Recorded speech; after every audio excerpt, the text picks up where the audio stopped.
Boa noite a todos. Muita alegria, muito prazer de estar aqui nessa casa. Muita alegria porque escolhemos estar aqui e isso é uma bênção, porque quando a gente faz escolhas acertadas, é sinal de que nós estamos bem encaminhados, né? Então vamos ler uma página de Minutos de Sabedoria do Carlos Torres Pastorino. Procure descobrir o seu caminho na vida. Ninguém é responsável por nosso destino, a não ser nós mesmos. Verdade, né? Nossas escolhas é nosso destino. Nós é que temos que descobrir a estrada e segui-la com os nossos próprios pés. Desperte para a vida, para a verdadeira vida. E se deseja felicidade, lembre-se, você é o único responsável por seu destino. Supere as dificuldades, vença os obstáculos e construa a sua vida. É isso mesmo, né? Isso é que o Espiritismo sempre nos ensina, né? O ensinamento primordial do Espiritismo é nossa própria responsabilidade. Tudo aquilo que a gente recebe nessa vida é nossa responsabilidade. Fomos nós que plantamos, somos nós que estamos colhendo. Então, por isso é importante as boas escolhas, é importante a gente seguir o nosso caminho, tendo a consciência de que somos nós os únicos responsáveis pelo nosso destino.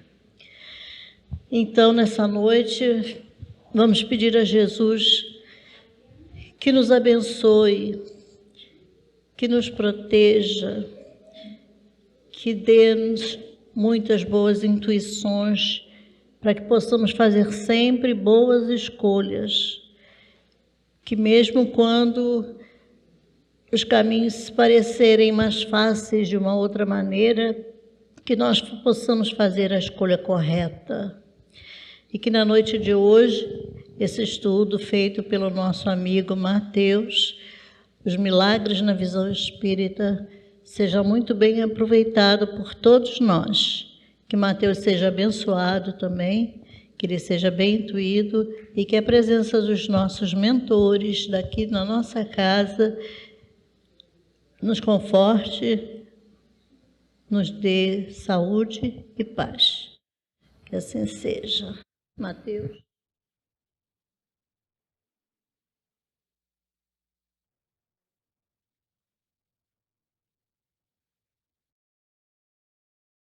Boa noite, gente. Tudo bem? Que bom. Então, quero começar agradecendo a casa, a oportunidade de eu estar aqui, agradecer a vocês, deixar um abraço fraterno, individual a cada um.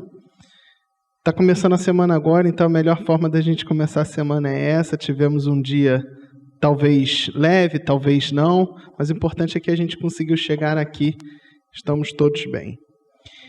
Esse tema da noite de hoje, gente, eu quero começar dizendo para vocês, entregar logo essa parte, porque é importante. O tema não é fácil, tá? Parece fácil, mas não é fácil. Porque quem olha assim, milagres não acontecem, ou milagres acontecem, ou então milagres na visão espírita, a gente tem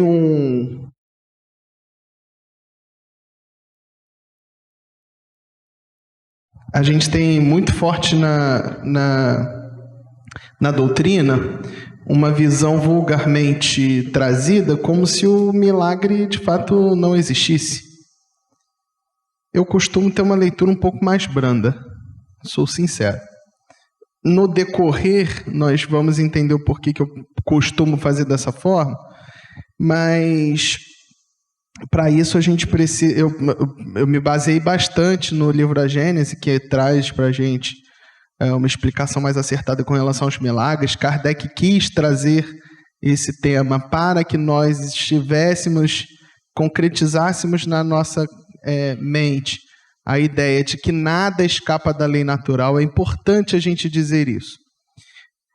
Talvez o milagre que a gente coloca já de uma forma clara na doutrina espírita que ainda existe, seja um ponto de vista com relação a isso. Porque o que a gente teria de milagre hoje em dia seria o quê? A ideia de que algo extraordinário aconteceu, algo que não está contido na lei natural ocorreu, então é sobrenatural, é extraordinário, e por esse motivo, por ser extraordinário, nós chamamos de milagre atribuindo à divindade. Talvez essa seja, popularmente, esse seja o significado do milagre.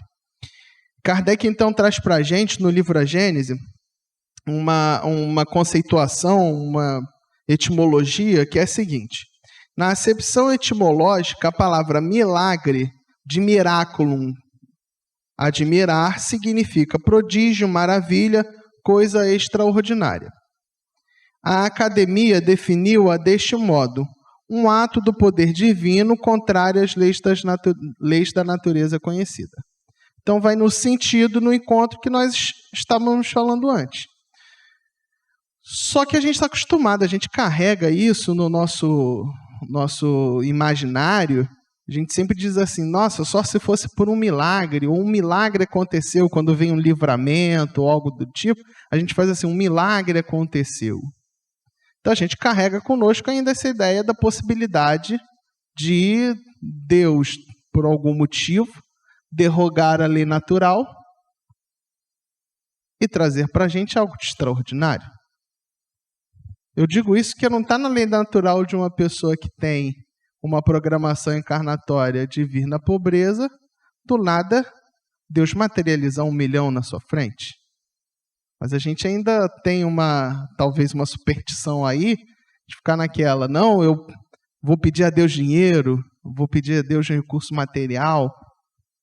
E esse tipo de milagre é que problematiza uma visão talvez levada mais ao extremo no movimento espírita, não necessariamente na obra básica, porque Kardec foi muito ponderado, muito cuidadoso ao tratar desse tema, da gente ir para o outro extremo de falar, então milagre não existe de maneira nenhuma. De um ponto de vista ortodoxo é verdade, não existe milagre de maneira nenhuma. Agora, do ponto de vista do prodígio, do ponto de vista de algo a ser admirado, acontece. E é isso que a gente vai observar um pouco mais à frente. Então, vem aqui no texto, Kardec no livro A Gênese, traz assim para a gente a seguinte informação. O que para a igreja dá valor aos milagres é precisamente a origem sobrenatural deles e a impossibilidade de serem explicados. Ela se firmou tão bem sobre esse ponto que o assinalaram-se os milagres aos fenômenos da natureza. Constitui para ela uma heresia, um atentado contra a fé, tanto assim que excomungou e até queimou muita gente por não ter querido crer em certos milagres. E, gente, desde a Antiguidade Clássica, quando existiam aqueles primeiros mitos, a atribuição de diversos deuses ligados às forças da natureza, se a gente for perceber essas mitologias mais famosas, os deuses são ligados aos fenômenos naturais. O homem, para tentar compreender aquilo que ele não sabia explicar, ele atribuía um sentido e geralmente supersticioso. Dentro dessa superstição do homem, ele criava fantasia. Nós não podemos, no dia de hoje, compreender a existência de vários deuses. É lógico que se a gente nascesse numa outra cultura, poderíamos abordar assim. Não desejo eu violentar nenhuma mente. Se alguém acreditar em vários deuses, isso o conduzir a uma transformação moral benéfica, ok.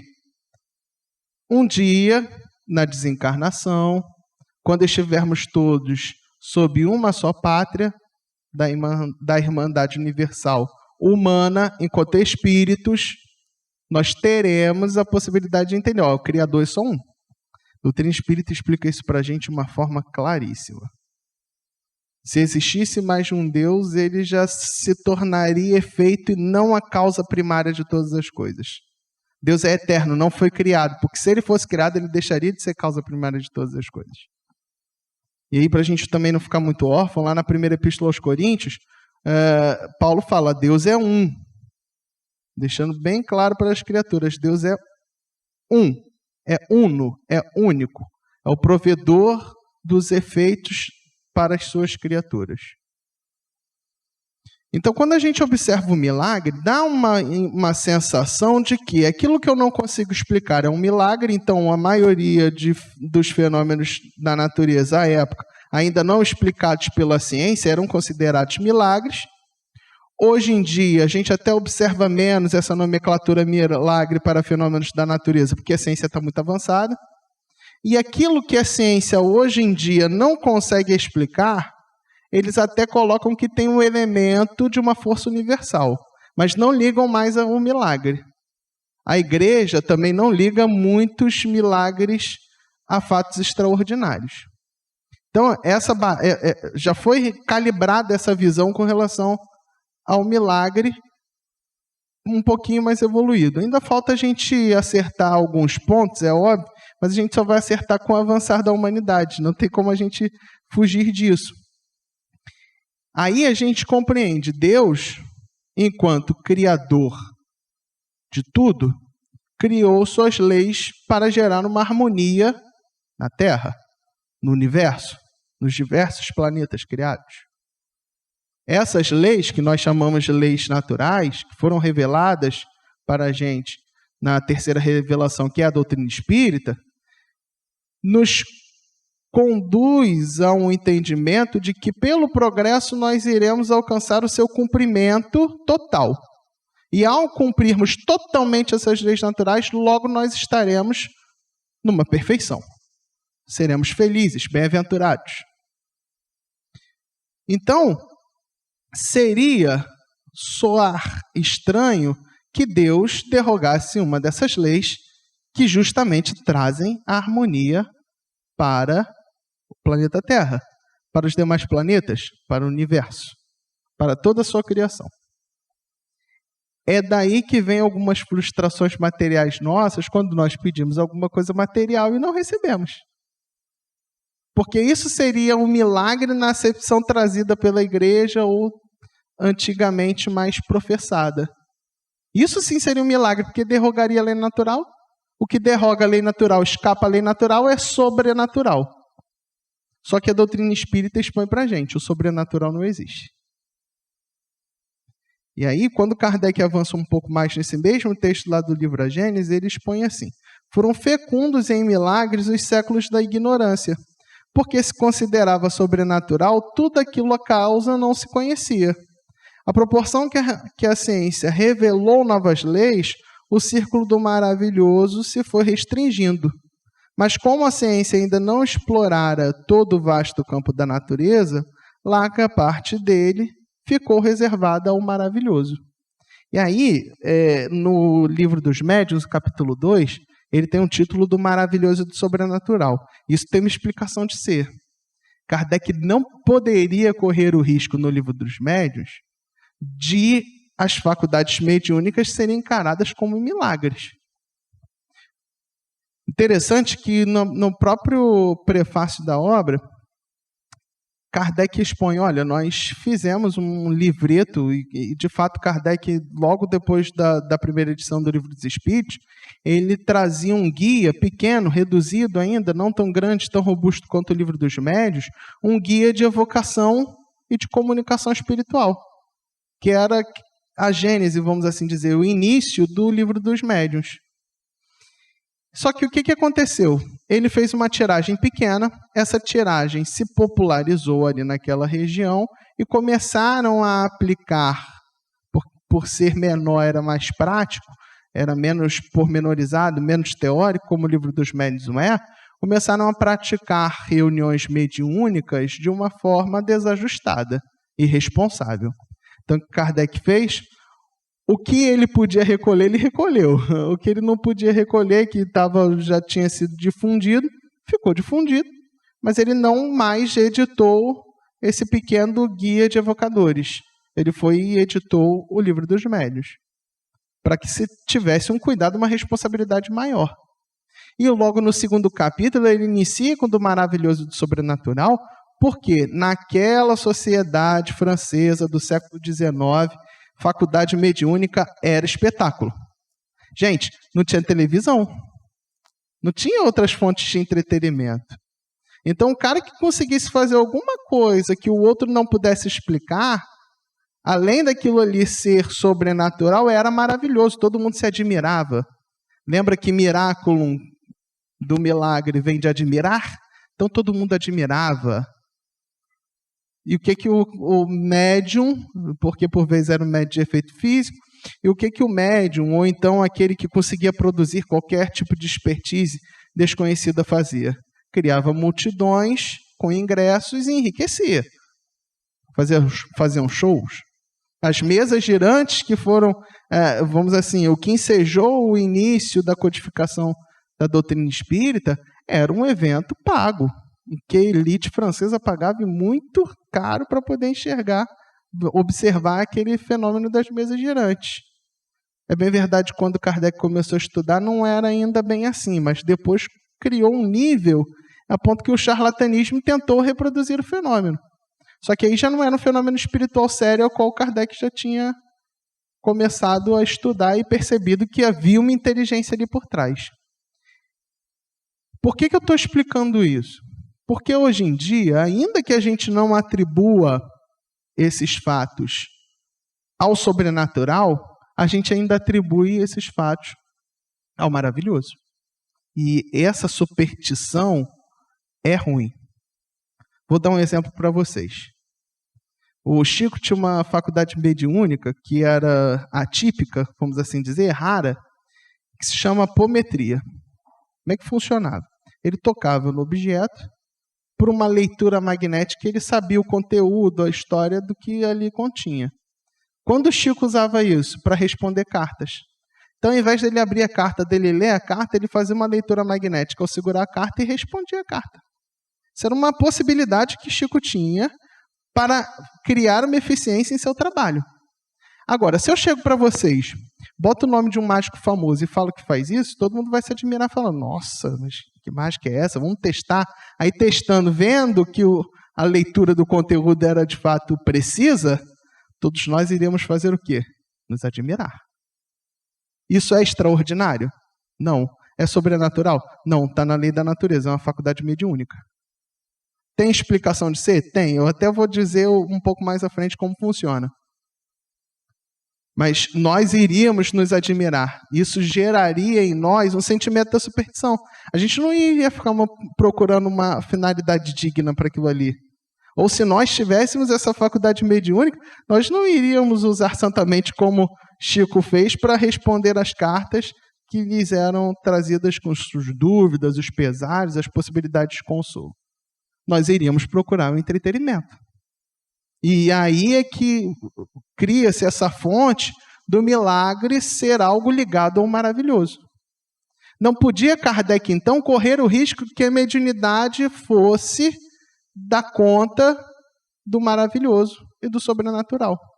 Porque, além de afastar aqueles que seriamente quisessem usar como a finalidade santa a mediunidade da forma com a qual ela deve ser tratada, iria procurar aquilo ali para fazer espetáculos.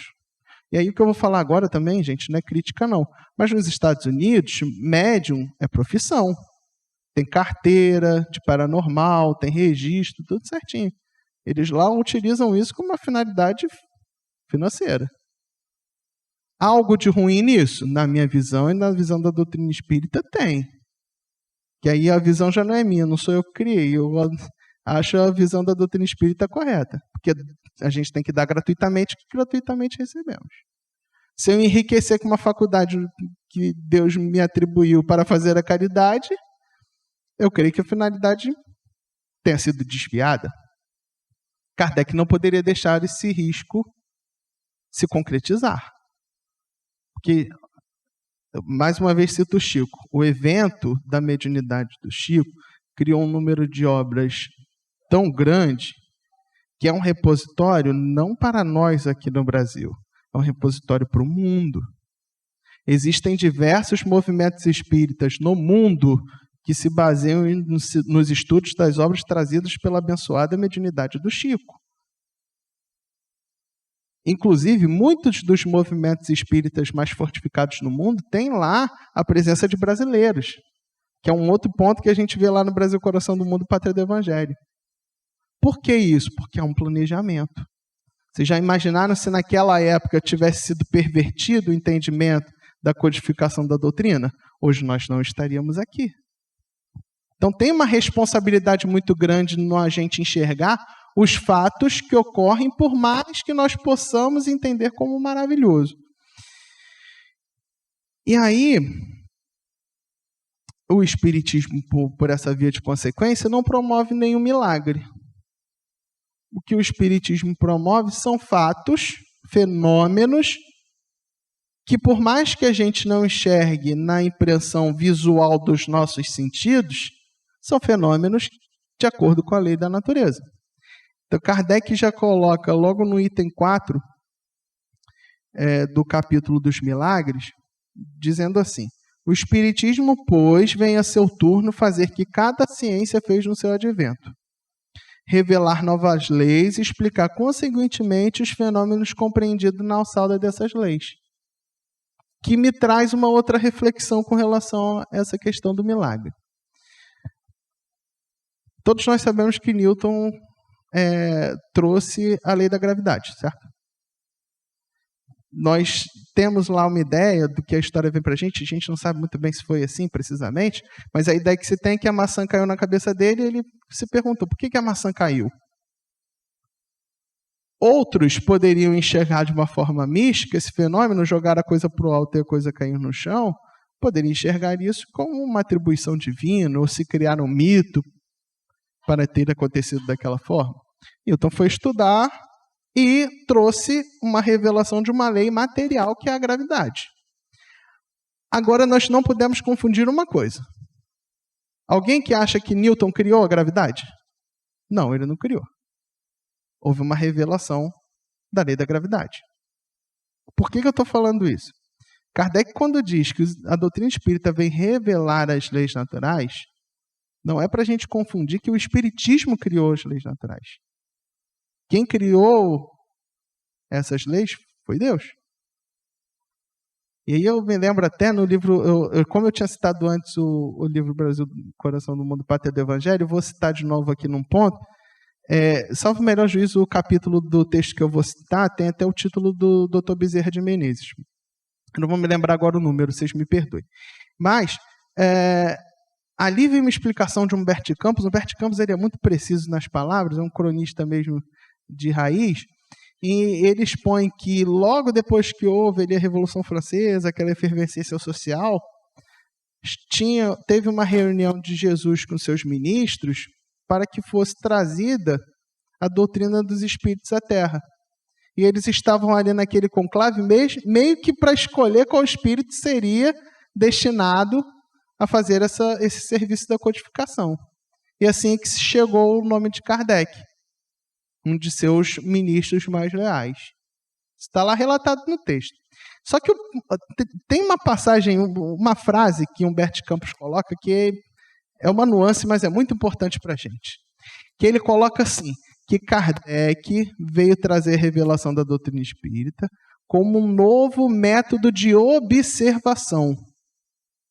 A doutrina espírita, portanto, não é algo de manual, não é para a gente abrir e falar, aqui no capítulo tal, item tal, manda isso, então é mandamental, não. É uma forma da gente enxergar a nossa vida. Não foi a doutrina espírita que criou as leis naturais, mas trouxe um método de observação dessas leis, por via de consequência, revelou essas leis para a gente. E o mesmo se sucedeu com os fenômenos espirituais. Porque aquele que estiver aqui agora, eu não estou querendo que isso aconteça não, tá? Só para deixar claro. Mas fez essa cadeira se erguer ao alto, se movimentar para um lado e para o outro. O que aconteceria conosco aqui?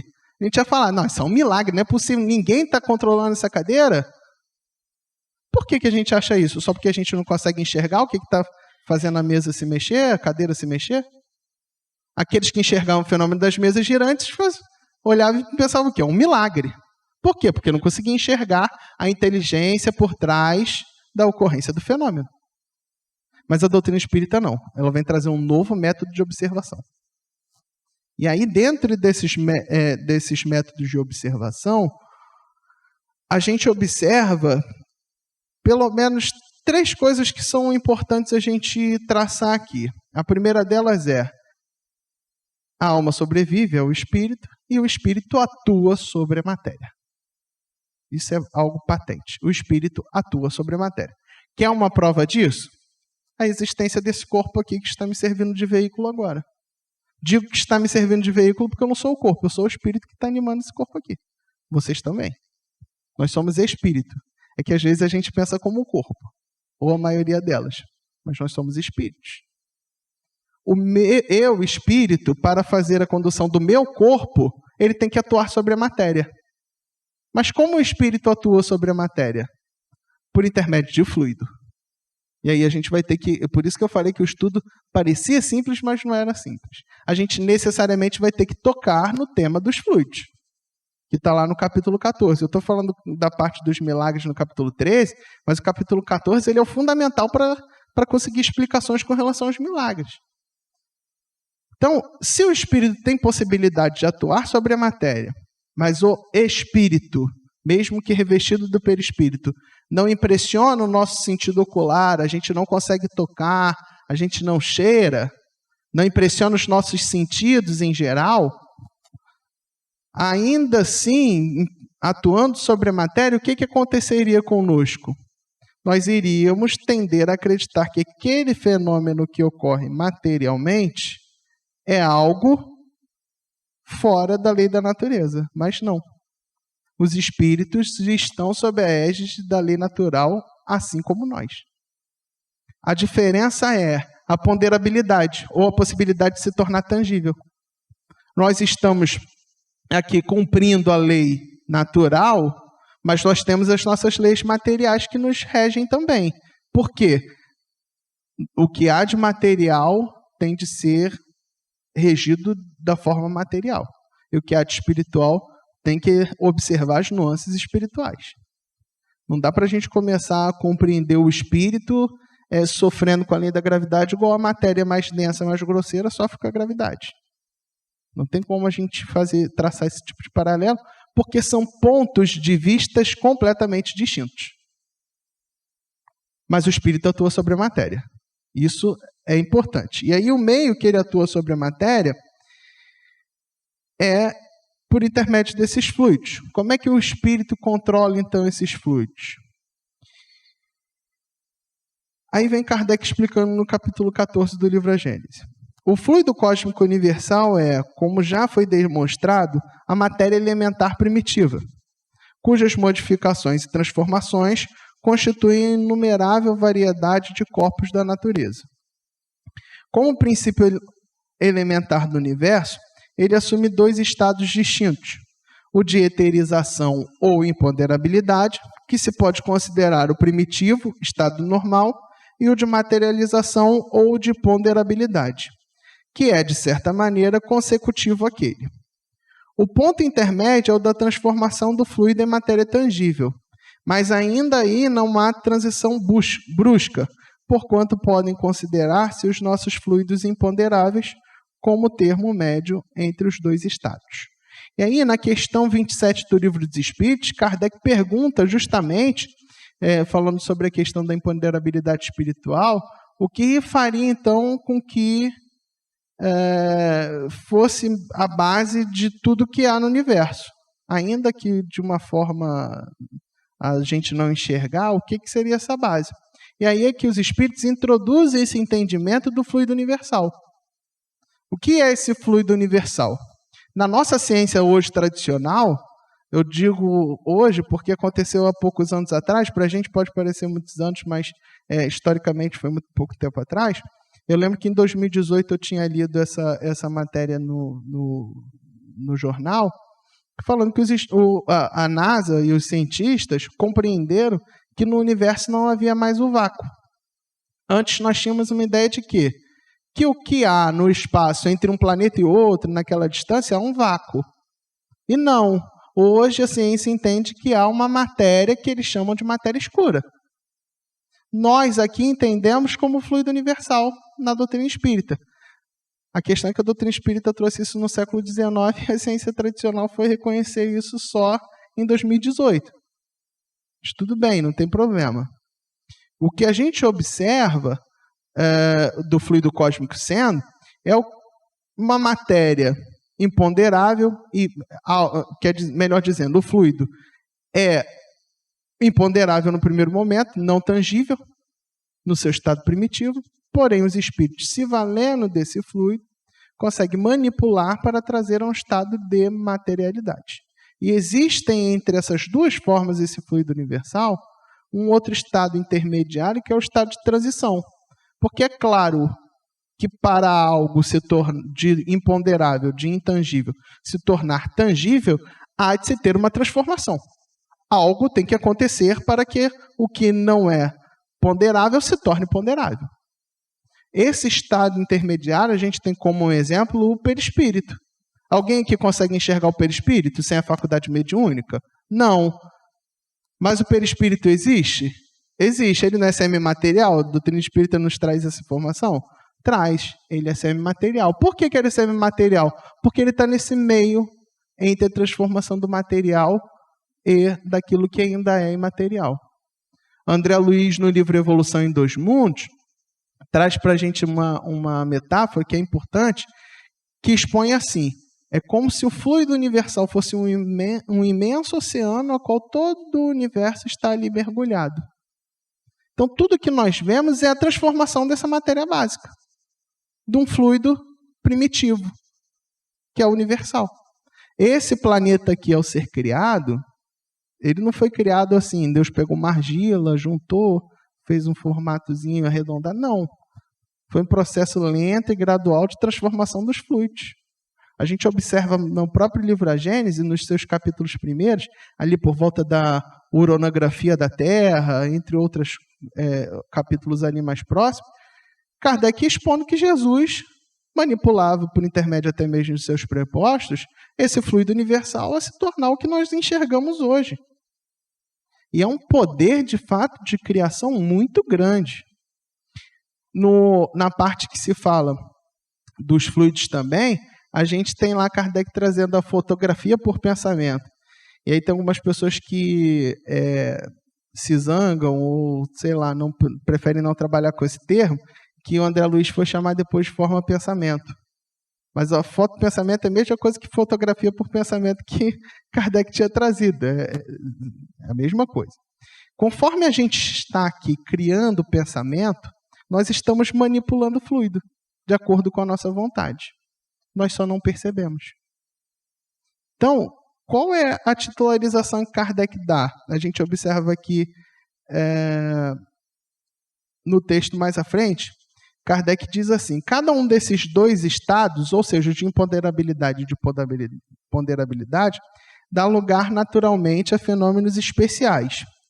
Ao segundo, ou seja, o estado material, pertencem os do mundo visível, e ao primeiro dos do mundo invisível. Uns, chamados de fenômenos materiais, são da alçada da ciência propriamente dita. Os outros qualificados de fenômenos espirituais ou psíquicos, porque se ligam de modo especial à existência dos espíritos. Cabem nas atribuições do espiritismo, como, porém, a vida espiritual e a vida corporal se acham incessantemente em contato os fenômenos das duas categorias. Muitas vezes se produzem simultaneamente. No estado de encarnação, o homem só pode perceber os fenômenos psíquicos que se prendem à vida corpórea. Os de domínio espiritual escapam aos sentidos materiais e só podem ser percebidos no estado de espírito. Então, nós só conseguimos enxergar esses fenômenos fluídicos quando eles se operam no ponto de vista material. E aí, mais à frente, eu vou trazer para a gente alguns exemplos práticos ali dos milagres de Jesus nessa visão da doutrina espírita. Quando ocorria uma cura, vamos usar até um exemplo um pouco mais drástico. Naquela passagem que quando os guardas do sumo sacerdote vieram buscar Jesus junto do João Mândio, teve aquela passagem que Pedro foi, tirou a espada, deu um corte na orelha de um daqueles guardas. Aí Jesus foi, repreendeu, pegou a orelha que estava no chão e conseguiu, por uma ação magnética, restituir a orelha no lugar certinho. Talvez estivesse até melhor do que quando caiu, mas tudo bem. Por que isso aconteceu? Foi um milagre? Do ponto de vista sobrenatural, não. Mas do ponto de vista espiritual, a gente consegue perceber a consequência material que ocorreu ali. Sendo o nosso corpo físico também uma criação do fluido cósmico universal, uma manipulação deste, por intermédio de uma química espiritual, poderia sim Jesus ser atribuído o fluido cósmico universal que está aqui no ar, o ar que nós aqui temos, respiramos, estão entre nós, está imbuído do fluido cósmico universal. Ele pode se valer daquilo na química espiritual que nós não conseguimos ver exatamente aqui no plano material como ocorre, mas no plano espiritual nós conseguiremos chegar nesses detalhes. Conseguiu preenchendo pela manipulação desse fluido cósmico universal os tecidos da orelha. E aquilo restituiu. Simples assim como eu estou falando. É porque o simples não é fácil, mas é simples assim. Como que ele fez isso? Ativou a potência da alma vontade, a potência da alma pensamento, o pensamento atua sobre o fluido atua sobre a matéria. Pronto, está curado. Mas nós só conseguimos observar desse ponto de vista material que Jesus foi lá e colou a orelha daquele guarda. Nós esquecemos todo o fenômeno espiritual que ocorreu ali. Todo esse meio do caminho da mudança de estado, da imponderabilidade do fluido universal, a chegar nesse ponto intermediário para virar o fenômeno, a consequência material. E aí, quando a gente esquece esse caminho todo, é igual Kardec falou, no tempo da ignorância, é farto da gente dizer que houve um milagre. Mas do ponto de vista científico e espiritual, que a doutrina espírita é uma ciência espiritual, nós observamos que tem uma explicação dentro da lei da natureza para aquilo ocorrer. E aí, para a gente ter um elemento prático disso, e é até muito por isso também que a gente observa lá no Evangelho segundo João, capítulo 10, a gente observa quando Jesus fala que vós sois deuses. É claro que nos falta a envergadura de Jesus, o conhecimento de Jesus, a posição de Jesus. Mas se nós assim quiséssemos, teríamos a mesma capacidade de manipulação fluídica para fazer com que, atuando sobre a matéria, chegasse a um benefício, uma consequência material muito positiva. Por isso que ele falou, vós sois deuses, podeis fazer o que eu faço e muito mais. Quando ele diz muito mais, não é que ele queira dizer que nós iríamos superar. Está falando, o que eu estou fazendo aqui agora, vocês podem fazer, e vocês podem fazer também muito mais. Porque Jesus, enquanto guia modelo, ele fazia muito mais. Porque não teve tempo, não teve necessidade dele aplicar esse muito mais. Nós não conhecemos ainda o muito mais. Mas que é possível ser feito muito mais, é. E aí vem então, que o nosso horário já deu uma avançada, e eu não queria deixar de trazer esses exemplos, vem então, Kardec, de uma forma muito prudente, faz assim, já que é para botar a ótica sobre o milagre, vamos falar dos milagres do Evangelho. E aí eu pincei alguns aqui para a gente conversar hoje, porque tem uma multiplicidade, se eu fosse trazer cada um deles, a gente não saía daqui hoje. Deixa que uma outra oportunidade eu terei de trazer esse tema aqui, vocês também poderão ler lá no livro A Gênese. E aí o primeiro que eu trouxe é um que me intriga muito, eu vou explicar o porquê me intriga depois que a gente faz a leitura. Esse texto aqui está citado lá no Evangelho segundo Marcos, capítulo 5, versículos 25 a 34, que diz assim: Então uma mulher que havia 12 anos sofria de uma hemorragia, que sofrera muito nas mãos dos médicos e que, tendo gasto todos os seus haveres, nenhum alívio conseguira, como ouvisse falar de Jesus, veio com a multidão atrás dele e lhe tocou as vestes, porquanto dizia, se eu conseguir ao menos tocar nas vestes, ficarei curada. No mesmo instante, o fluxo sanguíneo lhe cessou, e ela sentiu em seu corpo que estava curada daquela enfermidade. Logo Jesus voltou no meio da multidão e disse: Quem me tocou as vestes?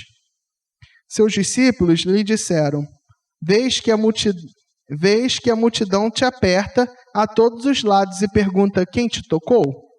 E ele olhava em torno de si à procura daquela que o tocara. A mulher que sabia o que se passara em si, tomada de medo e pavor, veio lançar-lhe aos pés e lhe declarou toda a verdade. Disse Jesus: Minha filha, a tua fé te salvou. Vá em paz e fica curada da tua enfermidade. Por que esse exemplo sempre me chamou muita atenção? Primeiro, pelo fato de Jesus não ter dirigido de forma alguma ainda uma intenção de curar. Ele ainda estava procurando quem tocou ele, aquela moça, ele procurava quem era que tinha tocado. Isso poderia contrariar um entendimento de milagre ter autoria. Porque se a gente fosse entender o milagre igual a gente falou lá atrás, que não era a melhor forma de se entender, nós iríamos ter uma autoria e falar assim, não, Deus curou, Jesus curou, ou alguém cometeu esse milagre, alguém fez. E para alguém fazer algo, ele tem que ter o quê? Manifestado uma ação. E aqui Jesus aparece numa figura totalmente passiva. Jesus estava passando sobre aquela multidão, alguém tocou a veste dele e se curou. Mas a explicação está justamente baseada nos fluidos. É por isso que antes eu fiz questão da gente passar por essa parte que é um pouquinho mais chata, um pouquinho mais complicado, de explicar os fluidos. Primeiro, a gente tem que compreender que quando fala de 12 anos, 12 não era bem, vamos assim dizer, de uma forma literal, como se fossem 12 anos que ela estivesse com aquela doença. 12 queria dizer uma grande quantidade de tempo. A gente observa isso também lá no milagre da filha de Jairo, que sofria 12 anos de enfermidade e é o mesmo exemplo. Seria estranho as duas pessoas sofrerem 12 anos igualmente de uma enfermidade? Então, 12 queria dizer um grande período de tempo. Essa moça passou por todos os estágios de uma aflição possível. Ela investiu todo o dinheiro dela, passou uma grande quantidade de tempo, os médicos fizeram a sofrer bastante, porque como provavelmente se tratava de algo raro, não conhecido, ela era usada como experiência, vamos tentar fazer isso para ver se funciona. Então ela passou por um estágio de aflição muito grande. E isso provavelmente gerou uma transformação naquela mulher para que ocorresse o quê? Jesus, assim como todos nós temos, mas eu aqui estou emanando fluidos, emanando energias, e vocês estão recebendo essas energias. Assim como vocês estão emanando essas energias, eu também estou recebendo. Há um intercâmbio fluídico que ocorre o tempo inteiro conosco. Isso é da lei. Então, Jesus, que tinha seus fluidos muito positivos, muito bons, estava só caminhando e emanando aqueles fluidos. Ela, pela fé que ela conseguiu angariar diante de todo esse período de tempo de sofrimento, colocou-a em seu íntimo a convicção, a confiança em Deus, que se ela pelo menos tocasse a veste de Jesus, ela estaria curada. No momento em que ela toca a veste de Jesus, o processo que acontece é diferente do da magnetização original, a qual o magnetizador vai lá e exterioriza aqueles fluidos ao paciente. Ela própria atraiu os fluidos salutares de Jesus. E aí o que a gente tem que se lembrar aqui? A gente tem que se lembrar de que, em primeiro momento, quando Jesus procura saber quem é, ele já sabia do fluido que tinha saído dele. Porque, do contrário, quantas pessoas não tocaram na veste de Jesus aquele dia? Inúmeras. E por que ele procurou especificamente uma pessoa que tinha tocado a veste dele? Porque ele percebeu a virtude que tinha saído ali dele. Ele percebeu o benefício que tinha sido operado em alguém. E essa leitura fica ainda mais fácil de ser feita quando nós conseguimos introduzir o conceito do perispírito. Lembro-me das lições de Joana de Ângeles, que expõe para a gente que a doença material hoje exteriorizada no corpo, ela é consequência de uma defecção do perispírito anterior.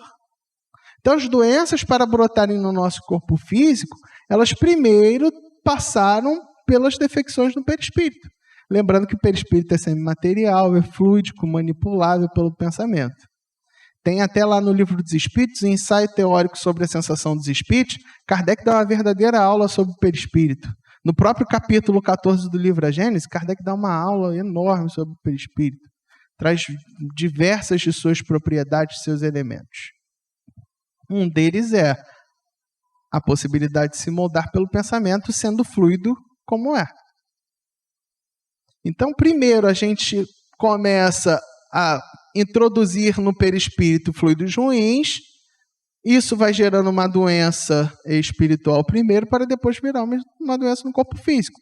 Porque a atuação do espírito sobre a matéria faz com que tenha esse intercâmbio energético. O corpo vai lá e exterioriza o que está no perispírito. Ao atrair o fluido positivo, acontece igual a gente observa lá no item 81 do capítulo 28 do Evangelho segundo o Espiritismo, que a gente observa lá a prece pelos obsidiados. Kardec, no prefácio da prece, explica: não basta na obsessão que ocorra um entranhamento, vamos assim dizer, uma imposição de qualquer fluido. Tem que ser de um fluido bom. Porque só o fluido bom repele o fluido ruim. Então, na obsessão, assim, não é qualquer tipo de fluido que você vai emanar e chegar na outra pessoa e vai fazer com que ela se cure, não. Vamos ter calma, tem que ter um trabalho sério, dedicado e amparado pela espiritualidade superior. Porque senão você só está trocando fluido ruim por fluido ruim. E, gente, eu não sei vocês, eu não tenho virtudes de fluidos igual Jesus tinha para conseguir curar ninguém. Mas essa moça tocando na roupa de Jesus, o que ela fez? Ela substituiu aquela defecção do seu perispírito por fluidos bons. Um fluido bom repele o fluido mau.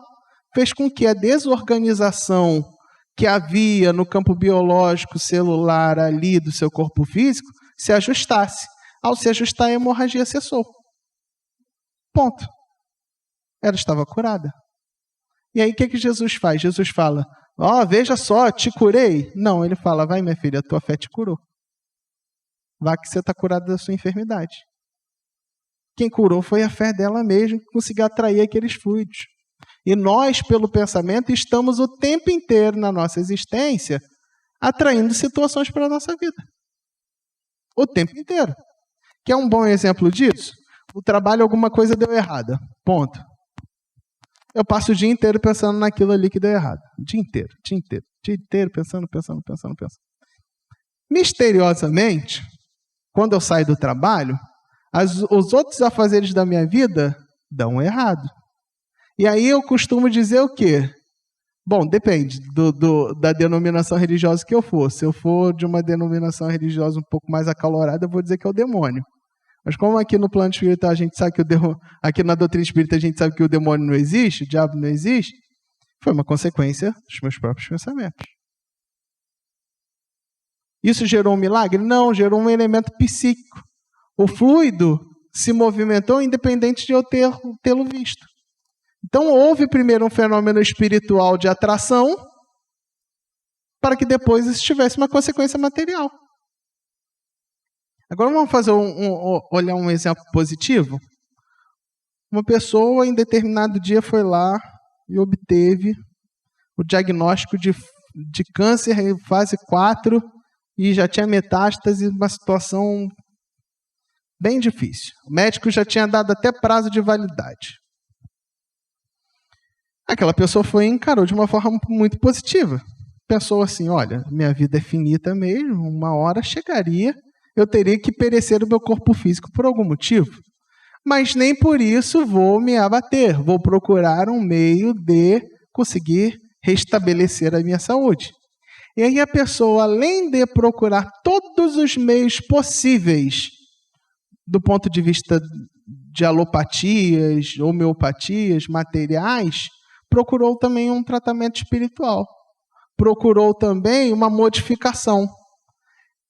E por ela receber bons fluidos e modificar a vida dela para parar de sintonizar no desajuste e começar a sintonizar no equilíbrio, pode acontecer, sim, da doença recrudescer.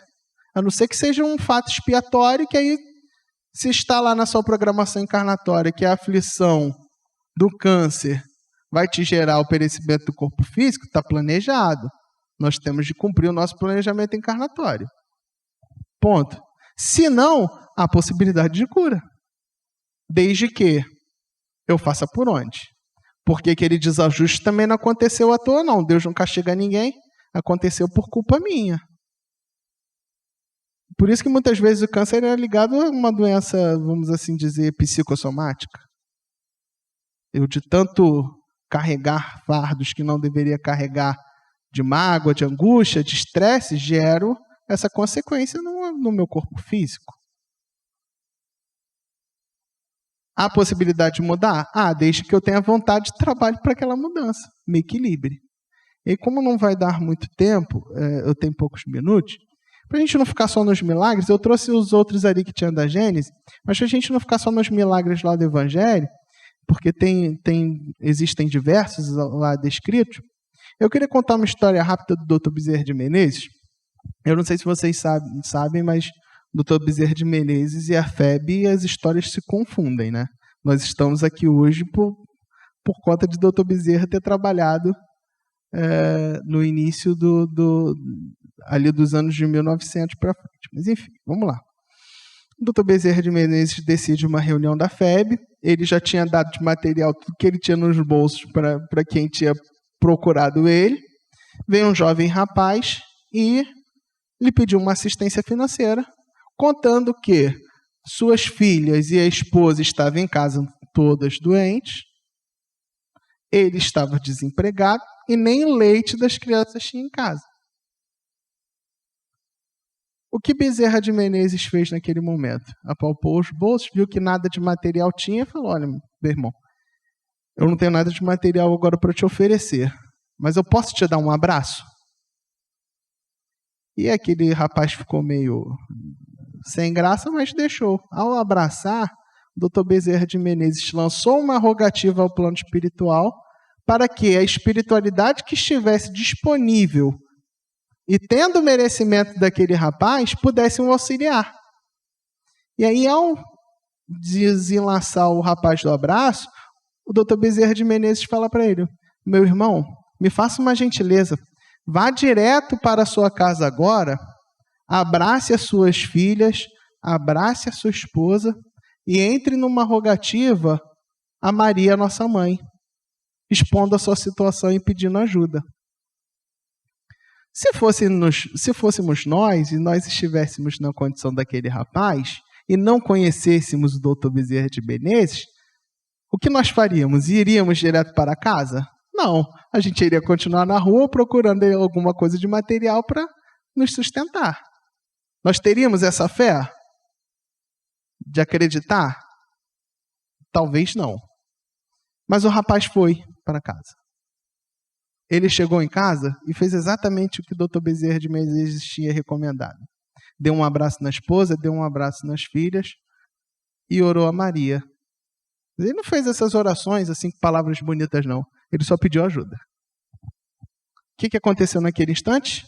Ele percebeu que as filhas que estavam prostradas levantaram-se, a esposa já tinha cessado a febre, e ele se maravilhou com aquilo ali e fez assim: nossa, que bom, um alívio. Mas ainda restava comida, não é verdade? Quando ele caiu em si do que tinha acontecido com as crianças e com a esposa, alguém bateu a porta dele e disse: olha, me recomendaram vir aqui porque eu estou precisando de uma pessoa para me ajudar na obra que eu peguei. Era uma obra muito grande, eu não consigo fazer sozinho. Você não tem interesse não de trabalhar na obra?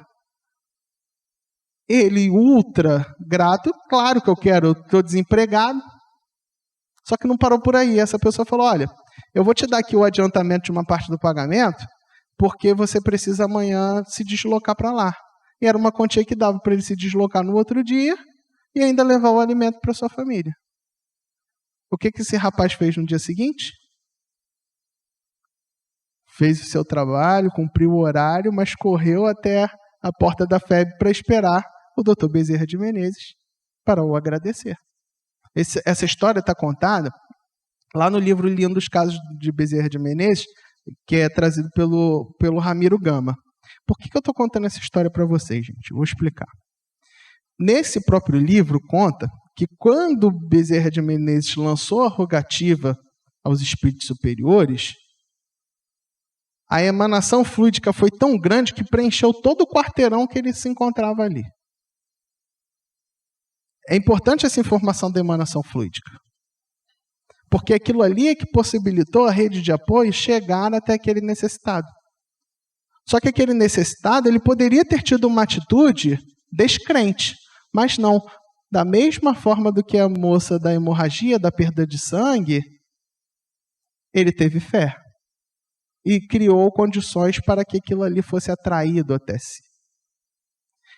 Quando eu falava no início que milagre na acepção de maravilhoso sobrenatural não existe, mas que eu tinha uma visão um pouco mais ponderada com relação a isso, é porque eu acredito que em todos os dias da nossa vida, nós somos capazes sim de criar milagres.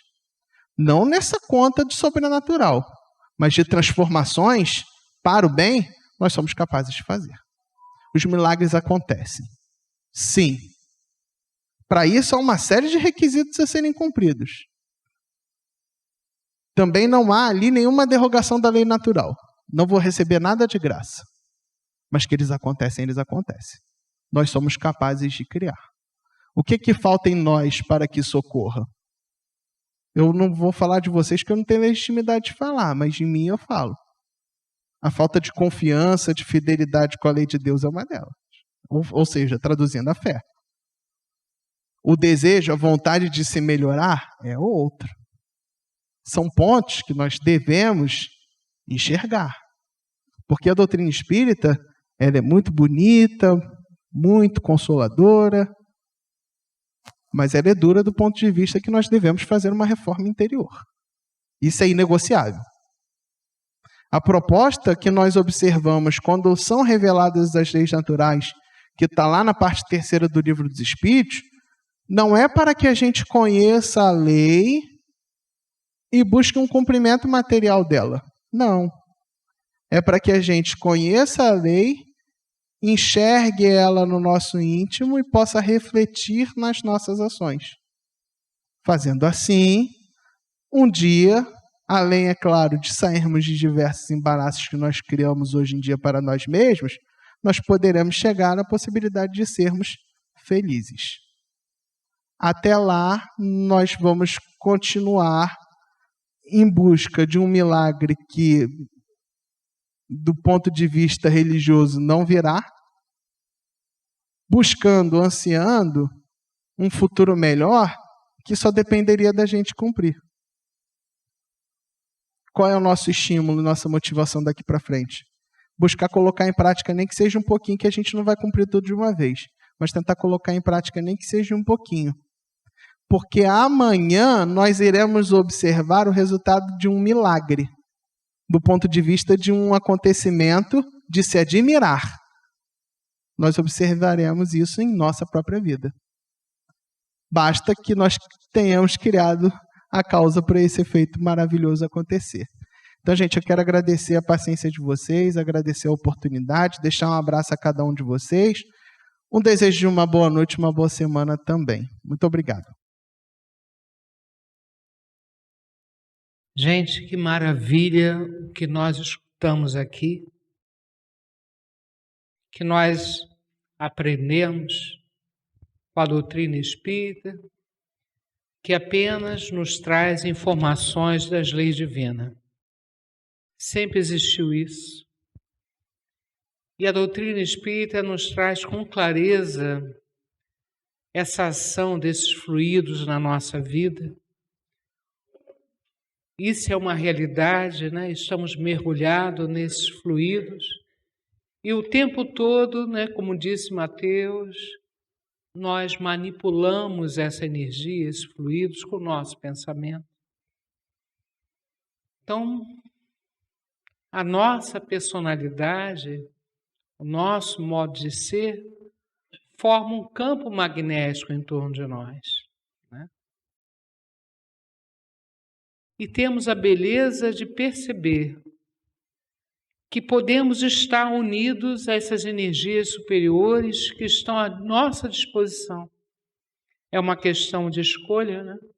Como nós escolhemos hoje estarmos aqui, nesse ambiente com uma energia muito especial, uma energia que está sendo mantida nesta casa pelo trabalho de amor, de caridade, a casa tem 97 anos. Então é muita energia que o plano espiritual já conhece essa casa, já conhece a capacidade e sempre nos assiste. Tivemos a alegria de ter a presença várias vezes de Bezerra de Menezes aqui com a gente.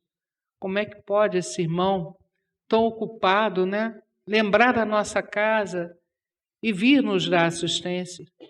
De pessoas que nunca viu Bezerra de Menezes e dizer, eu vi essa pessoa que está aqui, o quadro, nós tínhamos um quadro, estava aqui desse lado, era Bezerra de Menezes.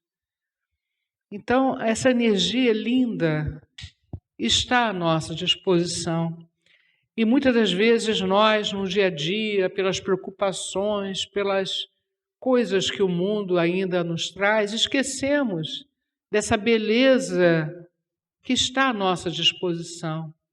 Então precisamos desenvolver em nós a gratidão, a elevação do pensamento, trazer essas energias para nós e desta forma buscarmos o equilíbrio da nossa mente para mantermos a nossa energia e harmonia. É um trabalho grande, mas hoje essa sessão é extremamente importante para entendermos um pouco mais das leis divinas que estão à nossa disposição para que nós possamos evoluir e nos curarmos.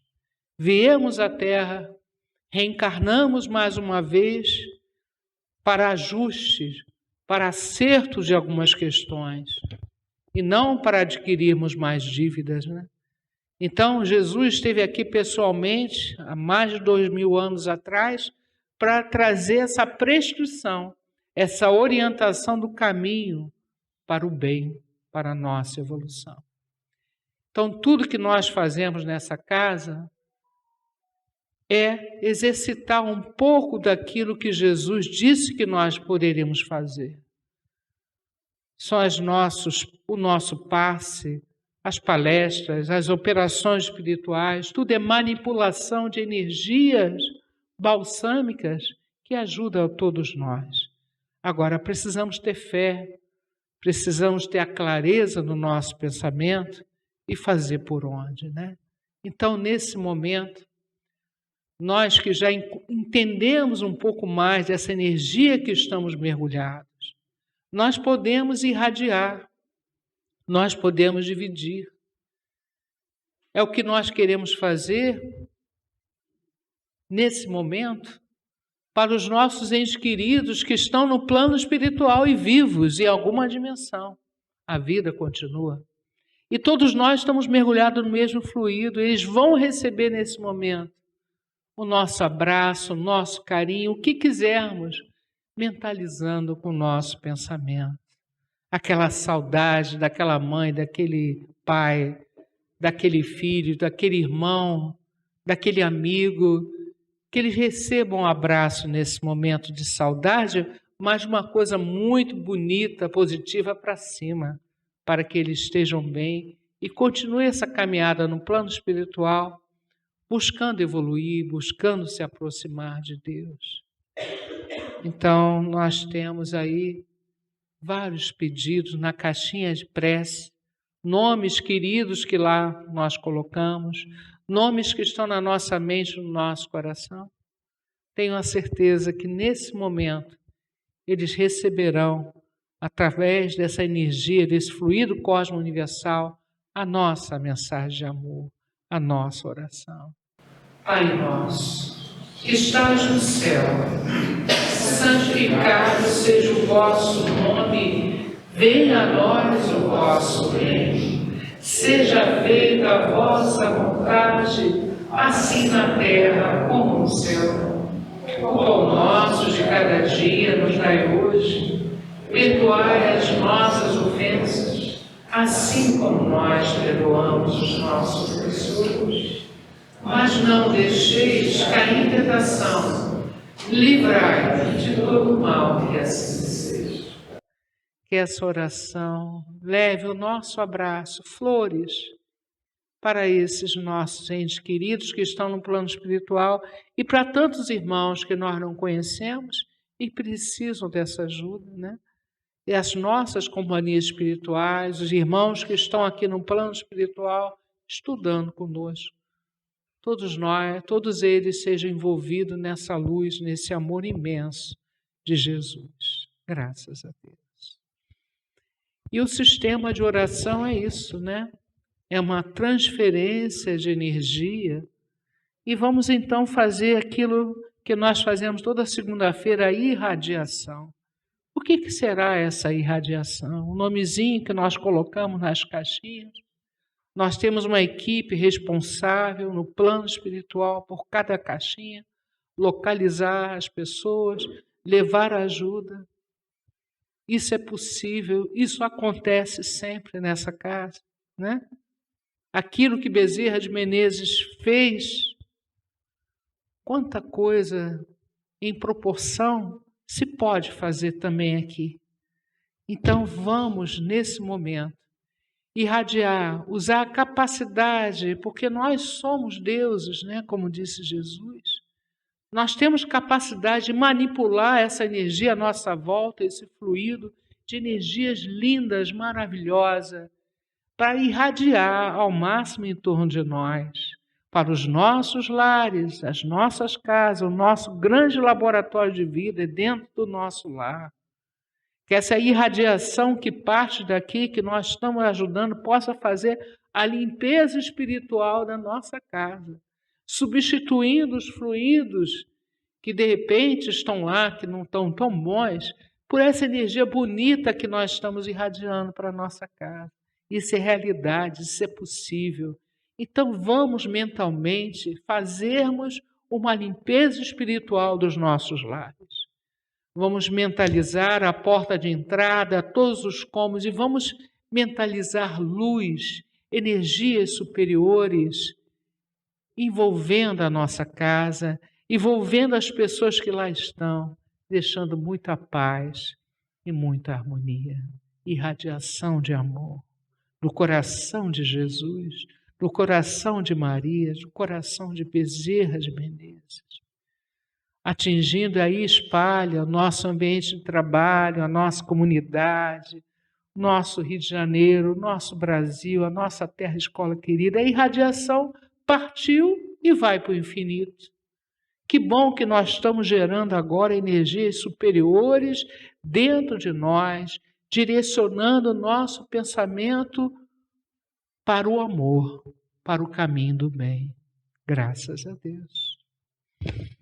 E quantas curas, né, acontecem e nós nem percebemos. Quantas curas mães conseguem levar aos seus filhos, né? A rogativa de mãe é uma coisa muito forte, né? Ontem foi uma homenagem às mães, e essas mães têm uma missão linda, né? Que elas, todas as mães que estão aqui, todas as mães trabalhadoras da nossa casa, que além de trabalhar a sua vida, vêm fazer o trabalho de amor ao próximo. Então é muito amor, né? Que essas mães sejam abençoadas, com muita saúde, com muita luz. Que essa energia amorosa possa, nesse momento, levar a cura àqueles que precisam.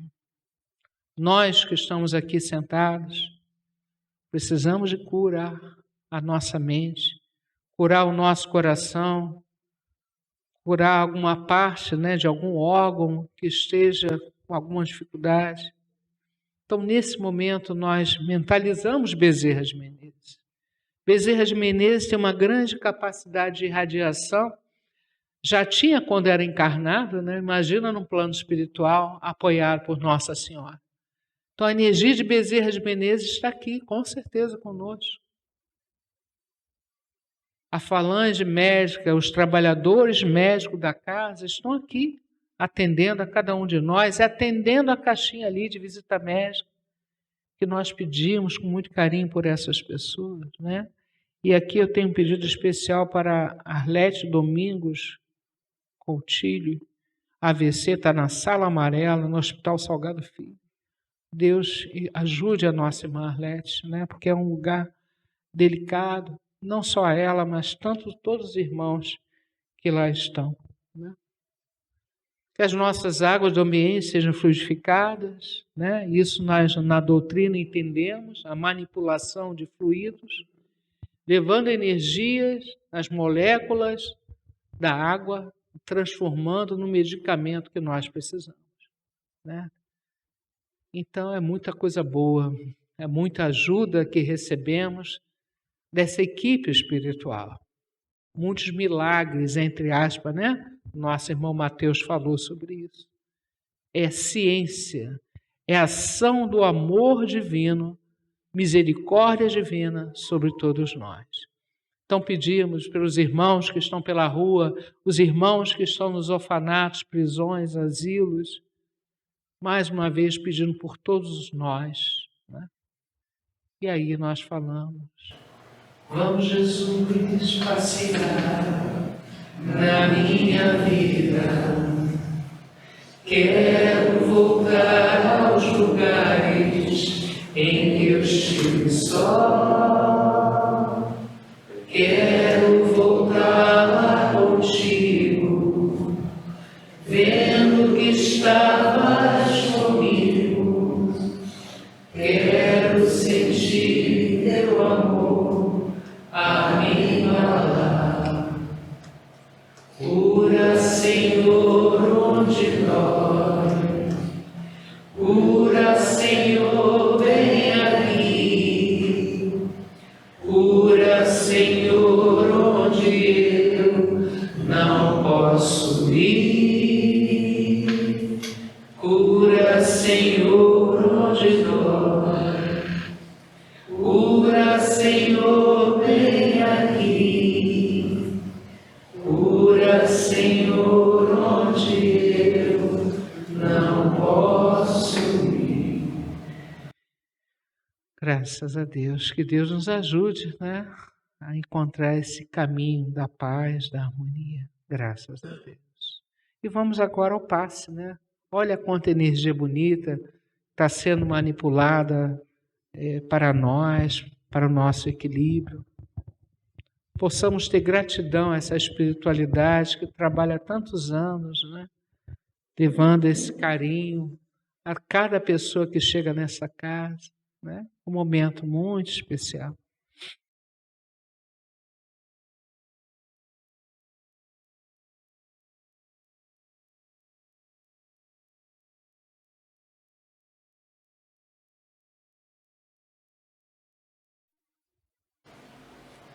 Contam que Jesus certo dia andava junto ao lago azul de Genezaré.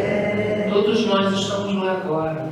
E as multidões ele ministrava seus ensinamentos de amor e fé.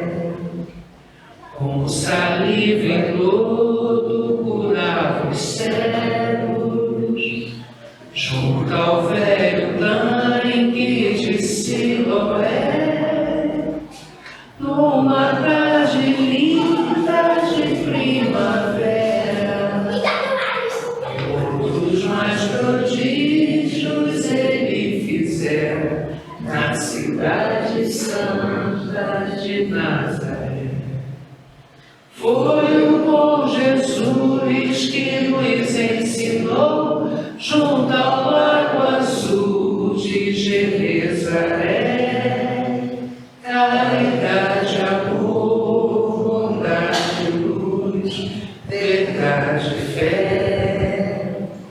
Tanto lutador em Jerusalém, quanto na Betânia e Genezaré, ele foi caminho, verdade e vida, como ainda é.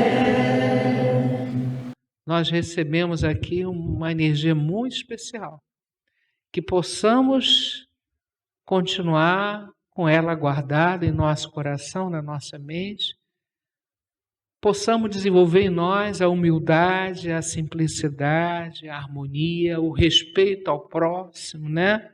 O respeito dentro do nosso lar, que é muito importante e que muitas das vezes as pessoas esquecem, né? O nosso lar é um santuário de amor, né? Possamos fazer o culto do Evangelho no lar uma vez por semana, isso traz essa energia, isso limpa, né? Harmoniza o ambiente. Quando a gente vê coisas boas, estuda, lê, enfim, são escolhas, né, que nós temos que fazer positivas. Então eu quero agradecer a presença de todos vocês, pedir a Deus que ilumine a cada um, né, de nós, possamos sair daqui hoje mais leve, mais tranquilo, consciente do nosso papel aqui na Terra, de sermos melhores, de termos cuidado com aquilo que se fala, aquilo que se pensa, né? Para que as energias ao nosso lado estejam sempre positivas e que Jesus tenha livre acesso à nossa mente, né? Que os fluidos que nós estamos manipulando em nossa volta seja sempre positivo. Então, cuidado com a má palavra, com o mau pensamento, né? Aquilo que Jesus nos ensinou. Obrigado a todos vocês, que cheguem aos seus lares em paz, em harmonia, né? Lembrando a vocês que nós temos as nossas operações espirituais, agora nós vamos ter a opção de fazer a operação presencialmente ou à distância, de acordo com a vontade do pessoal, tá bom? É só fazer inscrição, ainda dá tempo, é no primeiro sábado de junho, então fazer inscrição na secretaria, ok, gente? E qualquer dúvida, a gente está à disposição de vocês, lembrando que quinta-feira nós temos a nossa sessão também às 15 horas, ok? Um abraço a todos, parabéns a todas as mães mais uma vez, aqui da Terra e no plano espiritual. Graças a Deus.